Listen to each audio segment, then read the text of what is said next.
share my story regarding my laparoscopic partial hysterectomy that I had.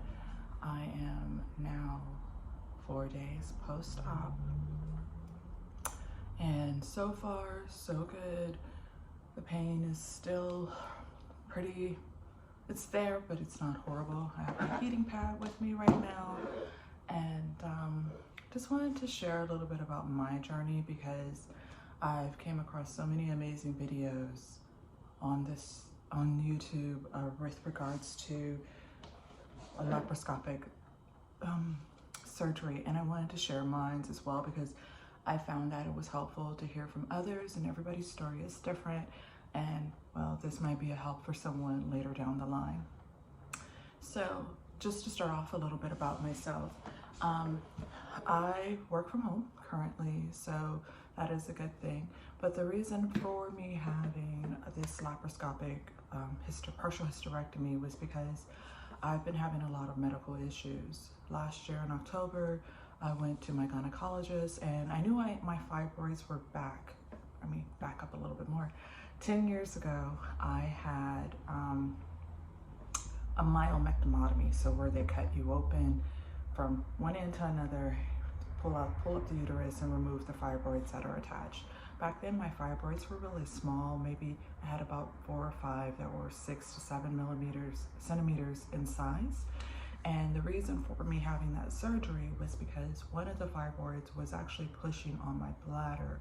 And so I always had this constant urge to urinate, and unfortunately nothing would happen. So it was getting to the point where it was definitely impacting me having to urinate. And so therefore it led to me having this surgery.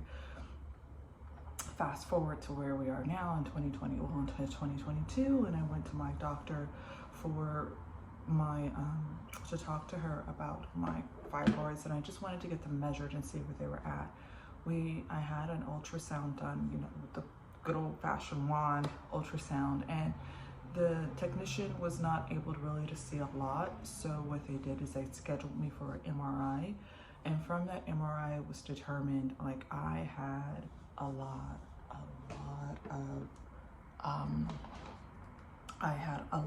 of fibroids, over 25 fibroids, with the largest being 12 centimeters at the time, really large. And so with that being said, I also knew that the fibroid was, again, on my left-hand side, pushing on my bladder, but not having the same issues with regards to having to urinate. So my OB recommended that I also talk to a surgeon to understand my options with regards to removal of my fibroids. She found it best, even though she could possibly do it, she wanted me to understand all the options that are available to me. So that was in October. I booked an appointment to speak with a fibroid specialist, and the first available time I could talk to them was in January. In between that time, I was also experiencing other things that were just having me go in and out of urgent care. That's the wrong word. I have lower extremity lymphedema. I'll talk about that more in another post, but I do have a form of edema in my lower extremities. And so anytime I have any sensations of a blood clot or anything like that, I automatically have to go to urgent care and get tested just to make sure I'm not clotting, but instead I might have a skin infection. So went to urgent care. They did what's called a Doppler test, kind of still ultrasound on my leg, and it was determined that, well, you really have a new situation called May-Thurner's disease. And I was like, what is this? And essentially what that is that it's just a compression of your iliac vein, which is a very large vein in your left leg. Forgive me, guys, I'm stumbling over my words. This is my first video. So went to a surgeon, had a CT scan to do some more findings to find out, well, guess what? Your fibroid is pushing on your vein. It's compressing this vein, and it's what's causing you a lot of issues, meaning I could feel my blood moving really slow through my body. I know that sounds weird, but I could feel it. And so therefore, my surgeon, my vascular surgeon said, you really need to talk to someone about getting your fibroids removed. So later that month, which was in January, I did have my appointment with the fibroid specialist, and we went over all my options. And in my mind, I thought I could just go in and just have a laparoscopic surgery to remove the fibroids. But little did I know that the extent of all of these. Like, I was like, oh, can't you just go in and just take out like the big ones? And so that's not an option.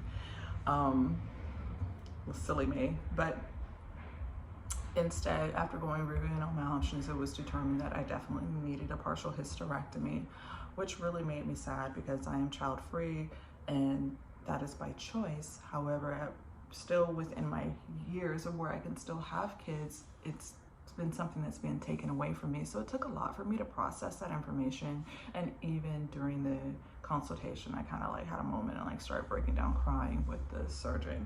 And so I took the information, I just held on to it for a little bit, and I figured I would schedule my surgery sometime by the end of the year. Well, unfortunately, once again, having more health issues with this May Thurners and just being really scared of having blood clots, because that is one of the things that can happen with this particular syndrome disease. I don't know what's condition. I'll leave it at condition. And so for fear of that and having to go in and out of urgent care quite frequently and just making sure I'm taking baby aspirins every night, I went on ahead and scheduled my laparoscopic surgery, partial hysterectomy surgery for May of this year. So I have had my surgery, and I have to say, leading up to the surgery, I think when the month of May came, I pretty much had to face reality because I had been suppressing all of my emotions surrounding having to do this particular procedure. And when the reality of it set in, I would definitely have to say I had a lot of feelings of depression. And I was just extremely sad. I kind of shut everybody out. I was extremely moody, very emotional, and it was really bad. I had some dark days. And even leading up to the actual day of the surgery. So I live here in Los Angeles, and so I went to Cedars-Sinai Medical Center for my procedure.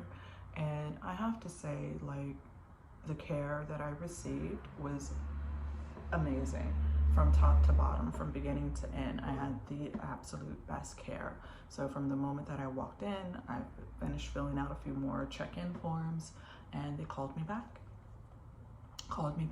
had me undress, put on this, those fancy dancy like nightgowns, and I laid in bed while I waited for a nurse to come by. But in between waiting for the nurse, again, very emotional. My period happened to also start like that Friday before my surgery. So here I am still spotting, my surgery is on a Wednesday. So I was still spotting. So I was just extremely emotional. My period was super heavy, like going out. So it was kind of like that final hurrah of having a final cycle. But the nursing staff really put me at ease. They made me feel super comfortable. I had the opportunity to speak to my doctor prior to going into surgery because this was my first time actually meeting him in person. And I actually had him just walk me through, like, what exactly are you going to be doing? Like, I understand you sent me videos and I've watched a ton of YouTube videos, but you are the one actually performing this procedure. And for my own peace of mind, I would like to know what you're going to be doing. So he described what the laparoscopic procedure is going to be. 4 incisions in my stomach, with the largest incision being in my belly button. And they're going to insert the different tubes, so that one's going to be like the camera and another's going to do, I don't know what all of them do, but they all have their own functionality. And of course, they're going to inflate your stomach with gas so they can really get a good view of everything. And then they'll place the uterus in a bag to prevent it from, if there's any cancerous cells in there, to make sure the cancer doesn't spread throughout the body. And then from there, they will slowly dissect and remove the uterus from the cervix. And because my fibroids are pretty large, I would have to have them morcellation procedure, and that's basically another machine that kind of like, it's almost like a vacuum. Like it takes a part of the tumors and it like slowly cuts it up. It gets sucked in and it cuts it up and it comes back out on the other end into another bag. And so that was going to happen. That's ideally what the plan was. I also brought up to him, because my fibroids are so large, I did come across in some of my findings that if you have fibroids that are 10 centimeters or larger, usually this particular type of procedure is hard to do, because you want to do them when they're small, when it's smaller. And I asked him if there's a possibility, like once he gets in there, if he might have to actually do another myomectomy where they cut me open. And he was saying, hopefully not, but it really will be a game time decision and he won't know until then. So fast forward, I wake up from my anesthesia haze and really still numb, didn't really think much of anything. And nurses came in, they checked on me, gave me some more like pain meds to help just manage my pain, even after having medication during the procedure. So took those. They let me stay in recovery for at least a good 4 hours, which was great. I also wanted to chat with my doctor before I checked out, which was really important to me. Like, I knew the details going in, and I wanted to know the details coming out. And so for the most part, even while I was there, I was snug as a bug in that recovery bed. Like, I had my blanket, I had like this heating thing source coming in. It was like a heating pad, and I just felt amazing. Didn't look at my incisions or anything like that. I just really just wanted to just rest. I was pretty tired. And so afterwards, finally got dressed, and the doctor came by, and he did go over how the procedure went, even gave me illustrated pictures, which was great. For the most part, my procedure definitely took a long time, took longer than anticipated. My uterus was the size of someone who was about 5 months pregnant. I also had endometriosis, and it was just, the doctor's like, ma'am, you had a lot going on, and I'm really glad that you had the surgery. And I am glad that I had the surgery as well. Right now, I am just focusing on my healing journey. And again, 4 days post-op, I'm not taking anything, just trying to manage my pain naturally. Again, this heating pad has been clutch. I am going to make another video just to really kind of go over a little bit more detail of things that have been helpful for me, and what I found I needed and didn't need. But for the most part though, like overall, even after I got home, I felt really good. Like the doctor was even surprised when he came to visit me how well I looked. And when I got home, I felt good. You know, I posted in one of my Reddit communities how 4 hours post-op, and I felt great, but somebody had to remind me, you're still under hospital medication. So I was like, oh yeah, that part. So I do have 4 incisions, again, 1 on my belly button, like 2 right here, and then like 1 down a little bit lower in my growing area. The incisions, for the most part, don't hurt. Most of my pain is in my back, but I also am now like, I don't know if the nerves are starting to kind of like work their way back, but I do have a little bit more pain, more so in my belly button, and like I hurt on this side a lot too. And so I just been managing my pain, like just taking it easy. I plan to go back to work in about another week. I have a follow-up appointment. Overall, I have to say, like, I still feel pretty good. I have not been overdoing it. I know they encourage you to walk and things like that afterwards, and mostly I just do walking here around the house.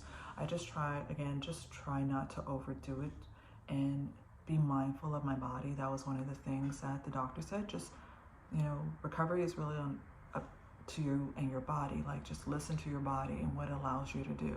So I've really been laying horizontal and taking it easy, and I get up as needed, maybe once an hour. And with regards to my May-Thurner syndrome so far. Haven't had the pains that I usually have when it comes to that. I usually have a lot of pain in my growing area. And even with my lymphedema, it's a little bit, my edema is not as bad. Even though I do have chronic lymphedema, it's not as bad right now. So, you know, it just makes me wonder, like, how much did all of this have a play in what was going on with me? Like, just what else was going on with me? So I'm really happy that I had it. Mentally, it was definitely a challenge for me. You know, I suppressed a lot of my emotions. A lot of my emotions came out. They're still coming out. And I just embrace them. I allow myself to feel whatever it is that I'm feeling. So if I'm feeling sad, I let those tears come out. If I'm feeling good, I embrace that as well. And at the end of the day, I know that for my health purposes, this was the best thing that I could have done for myself. So again, thank you for listening. I will be back with more updates and just to share a little bit more about myself, my lymphedema, and just health in general. So thank you again for listening. Have a great day.